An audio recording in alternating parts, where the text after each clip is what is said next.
Assalamualaikum. Kami daripada Universiti Selangor, kos pendidikan awal kanak-kanak, ingin bertemu ramah ataupun menemu bual Puan Rozita. Boleh Puan Rozita? Boleh beri masa bersama kami? Okay, saya Nur Iwana Kristina. Saya Raida Nushaza. Saya Wan Syarina. Saya Nur Fariha. Saya Nur Izni. Saya Nur Amin Sofia. Umi, saya nak tanya satu soalan. Boleh Umi bagi tahu tak biodata Umi sebagai guru kat sini? Assalamualaikum warahmatullahi wabarakatuh. Terlebih dahulu mengucapkan selamat datang ke Taskar Childcare Center Saya Berjaya, dan juga terima kasih beri peluang untuk Umi menceritakan serba sedikit biodata Umi. Nama penuh Rozita binti Abdul Aziz, umur 59 tahun, asal kelahiran Kuala Lumpur, dan sudah berkeluarga lah, mempunyai 6 orang anak. Dan taska ini ditubuhkan pada 2015 sehinggalah ke hari ini dengan mempunyai ramai, alhamdulillah, 100 orang kanak-kanak lah. Boleh tak Umi bagi tahu berapa lama Umi menjadi owner taska kat sini? Berapa lama menjadi? Umi dah jadi guru sebelum ni. Sebelum ni dalam 10 tahun lah, lebih daripada 10 tahun. Sebelum tu taska, lepas tu bekerja dengan Dinas Aulad selama 10 tahun. 5 tahun sebagai guru, 5 tahun sebagai guru besar. Soalan yang kedua, pengalaman yang paling mencabar menjadi guru apa ni? Okey, nak kira pengalaman yang mencabar, banyaklah cabaran-cabaran daripada beberapa kan, daripada kanak-kanak. Dari yang paling mencabar sekali bila kita nak adakan konsert lah, nak adakan graduation day. Jadi hari-hari yang penting lah, macam hari sukan, hari graduation, graduasi. Jadi persiapan tu memang nak praktiskan budak-budak kan. Itu memang mencabar lah kan. Selain daripada yang harian ni macam subjek diorang, kalau tadika kita kena pastikan yang 6 tahun ni boleh membaca. Jadi kita akan, yang tak boleh, dicabaran daripada parents lah. Dia akan tanya kenapa kan. Jadi kita kena banyak tumpukan usul pada cikgu lah. Cikgu kena gigih sikit lah, kena ada perlu kerja keras sikit untuk pastikan anak-anak 6 tahun ni boleh membaca bahasa Inggeris, bahasa Melayu, dan juga kalau kita Islamik ni Jawi lah ataupun Al-Quran. Ni soalan yang ketiga. Pada pendapat Umi lah kan, ciri-ciri profesionalisme guru dalam pendidikan tu macam mana? Ciri-ciri profesionalisme guru dalam alam pendidikan ni, guru-guru ni, cikgu-cikgu ni kena banyak bersabar, dengan kanak-kanak, sebab kita bermula daripada bawah, tadika kan. Jadi diorang daripada zero. Bila dia standard 1 dah pandai lah, dah ada asas daripada taska tadika. Jadi memang mencabar lah. Jadi cikgu-cikgu ni kenalah seorang yang gigih, lepas tu kena bersabar, peramah, dan sayang anak-anak. Itu ciri-ciri yang penting lah.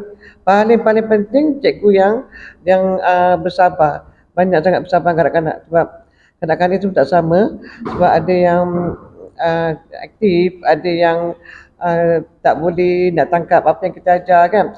Ada yang pandai, ada yang cepat. Jadi pada yang cepat tu rasa tak ada masalah. Tapi pada yang ada macam ada masalah macam yalah, ada masalah yang susah nak dapat kan.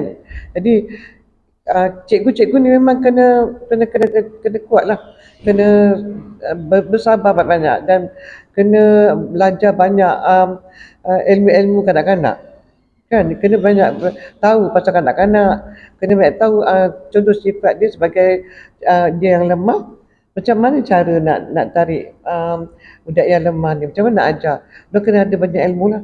Yang keempat pula Umi, mengapakah profesionalism ni keguruan menjadi pilihan Umi? Yang profesionalism keguruan ni menjadi pilihan ini sebab memang dari dulu lagi minat kanak-kanak lah. Memang suka pada kanak-kanak. Jadi kanak-kanak ni ialah ahli syurga kan. Jadi dulu pernah kerja dengan syarikat insurans, macam-macam syarikat, tapi jiwa kita macam tak seronok. Tapi bila kita terjun dalam bidang perguruan ni dan pendidikan, mungkin bila kita mengajar, pahala tu kita akan dapat. Jadi kita akan lebih rasa tenang. Kita akan rasa lebih tenang. Kalau dulu memang susahlah, pernah kerja dengan Jepun, pernah kerja dengan British kan. Jadi tak seronok inilah. Jadi jiwa kita tenang dan bila tengok kanak-kanak ni rasa seronok. Rasa macam satu kebahagiaan bila kita mendidik anak syurga ni. Soalan kelima pula untuk Umi, apakah pandangan Umi tentang profesionalisme guru? Pada pandangan Umi, profesion guru ni sangat-sangat baik. Sangat-sangat baik dan sesuai untuk kita seorang wanita. Sebab di mana kita pun akan ada jadi seorang ibu juga kan, insyaAllah satu hari nanti. Jadi di sinilah akan mendidik jiwa kita menjadi seorang yang penyabar. Menjadi seorang penyabar dan mengetahui cakap-cakap anak-anak. Bukan saja anak-anak di sekeliling kita, bahkan anak-anak sekolah, anak kita lah, anak-anak buah kan. Jadi memang sangat-sangat baik. Umi sangat suka seronok bila korang menceburkan diri dalam bidang ni lah. Soalan yang keenam untuk Umi, bagaimanakah seorang guru dapat mengekalkan prestasi sebagai guru profesional? Pak Umi lah kan, seorang guru dapat kekalkan dia profesionalism prestasi sebagai seorang guru yang profesional. Jadi dia perlu banyak belajar, dia perlu banyak cari ilmu tentang kanak-kanak. Sebab bila dia terjun dalam bidang kanak-kanak, dia perlu ada ilmu pasal kanak-kanak. Dan dia kena rajin lah. Dia kena rajin, jangan kena ikhlas tau. Jangan sebab dia kerja sebab gaji. Itu kalau kita kerja sebab gaji, tak ada. Memang tak boleh. Jadi kena ikhlas. Gaji tu memanglah perlu, tapi apa yang penting ikhlas kita pada kanak-kanak, itu yang yang boleh mengekalkan kita sebagai seorang guru. Kalau kita ingat kerja ni sebagai nak duit saja, memang kita akan kekal lama. Itu pengalaman Umi bila Umi ambil cikgu-cikgu. Bila diorang kerja sebab duit kan, sebab nak dapat gaji ataupun nak penuhkan masa je. Jadi memang tak kekal lama lah, diorang akan cepat bosan dengan kanak-kanak. Jadi kita kena ada ikhlas lah yang penting. Itu memang sifat ikhlas, rajin dan amanah. Itu memang kita perlu ada pada sebagai untuk jadi seorang guru yang profesional. Pengalaman Umi, bagaimana pandangan orang sekeliling terhadap profesionalisme guru? Berdasarkan pada pengalaman lah, pengalaman yang dah bertahun-tahun, pada pendapat Umi kan, kita punya pekerjaan sebagai guru, orang pandang mulia. Walaupun sampai sekarang pun, walaupun bukan jadi cikgu lagi, gelaran tu akan kekal.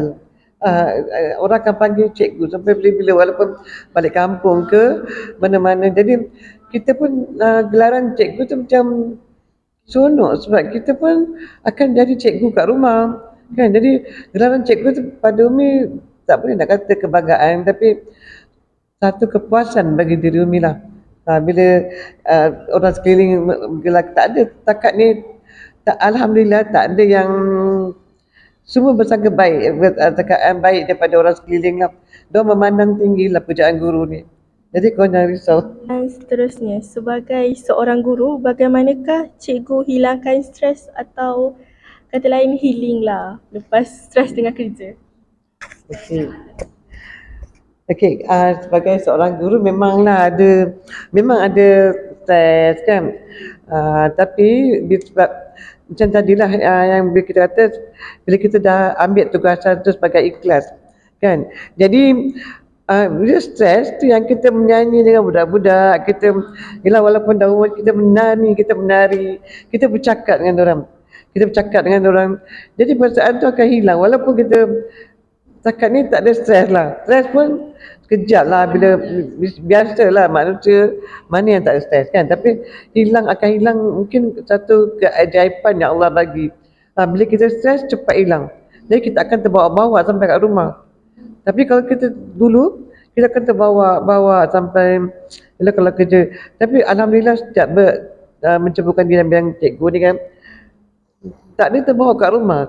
Habis sampai situ je. Sebab budak-budak ni macam jadi sumber ilham pada kita tau. Kita akan seronok dengan dorang, kalau kau ada pengalaman nanti kau akan rasa lah. Tapi yang penting ikhlas. Yang terakhir, adakah semua guru di sekolah ni boleh dikategorikan sebagai guru profesional? Soalan yang terakhir lah. Okay. Semua cikgu-cikgu di dalam tempat Umi sekarang lah. Tak ada yang profesional. Tapi kita didik orang daripada awal. Alhamdulillah ada yang dah 7 tahun, ada yang dah 5 tahun kan. Jadi kita didik orang daripada mula memang tak ada cikgu yang tak ada orang yang datang terus pandai, terus boleh dapat, betul boleh adapt budak, boleh jaga budak. Pada Umi itu satu susah juga. Sebab bila kita tak ada pengalaman, kita nak dekat dengan budak, kita akan rasa macam kekok kan, rasa macam tak sebab yelah tak biasa. Tapi itulah Umi galakkan orang, you kerja ikhlas, lama-lama you akan rasa seronok dengan budak-budak ni. Itu selalu memang cikgu-cikgu ni Umi akan bagi, kalau Umi akan bagi tahulah hari ni nak buat apa. Dia tak biarkan orang sendiri. Dia tak biarkan orang sendiri. Jadi kita akan guide orang, kita akan pandu orang. Alhamdulillah lama-lama orang dah expert dengan budak-budak ni. Tukar pampers daripada bawah kan. Lagi cepat pada Umi. Lagi cekap, lagi pandai jaga budak-budak. Lagi pandai kawal budak-budak kan. Sekarang ni bila aktiviti kreatif, diorang memang kreatif sebenarnya. Dulu memang mula-mula tak kreatif, tapi sekarang ni Umi pun terkejut tengok diorang kreatif. Diorang buat macam aktiviti kan, macam diorang buat bola, masuk dalam buat golik-golik. Jadi budak-budak seronok. Jadi diorang ada, bila kita kata okey, diorang kena buat hari ni. Jadi orang part of it, diorang akan berfikir tau. Nak diorang berfikir. Sebab cikgu-cikgu Umi semua bukanlah daripada college macam you all lah. Kan, diorang semua ada yang SPM, ada yang tak ambil SPM. Jadi masa nak mendidik diorang bukanlah senang. Kena sabar, kena banyak ni lah masa dengan diorang lah. Umi takkan lepaskan orang. Hari-hari insyaAllah Umi akan datang. Jadi itulah yang cara Umi didik cikgu-cikgu kat sini lah. Itu sebagai soalan terakhir lah. Itu sahaja daripada kami. Terima kasih sebab meluangkan masa dengan kami semua. Ada ucapan sepatah dua kata? Ada banyak. Okey, Umi pun mengucapkan terima kasih dan jadi daripada sini Umi harap korang ambillah pengalaman kan, ambillah tak banyak sikit hari ni kan, at least korang belajar kan. Bila nak jadi guru, apa sikap-sikap yang penting? Ikhlas kan, macam Umi cakap tadi. Ikhlas dan sayang budak-budak. Itu yang paling penting, jangan kejar duit. Memang tapi ialah setakat profesi guru, kalau jadi guru sekolah menengah, sekolah rendah, itu mungkin agak mahal lah gaji. Tapi pada kita ni gaji paling-paling permulaan RM1,500 macam tu kan. Tapi kalau you naik penyelia, mahal sikit kan. Tapi mana tahu akan datang 2-3 years kerajaan umumkan naik, mungkin rezeki kurang. Tapi sikap yang perlu ada ikhlas. Ikhlas dan rajin mencari ilmu. Kena rajin dan sayang budak-budak, peramal dengan budak. Kau kena belajar bercakap. Jangan duduk diam, kena belajar bercakap. Kena banyak bercakap kan macam ni. Kena banyak bercakap. Betul, kena banyak bercakap. Kita tak boleh peluk, tengok. Jadi budak pun akan rasa bosan dengan kita. Bila budak bosan, nangis lah. Macam-macam perangai dia akan buat. Dia, yang penting kau kena banyak bercakap dengan diorang, berceloteh dengan diorang, bermain dengan diorang. Tak kisahlah main apa-apa pun. Kau amai-amai ke apa, ketuk-ketuk pun kalau baby kan. Kau ketuk-ketuk pun diorang clap-clap. And diorang dapat seronok dah. Kan? Okay, ya, itu saja daripada Umi. Okay. Assalamualaikum warahmatullahi wabarakatuh.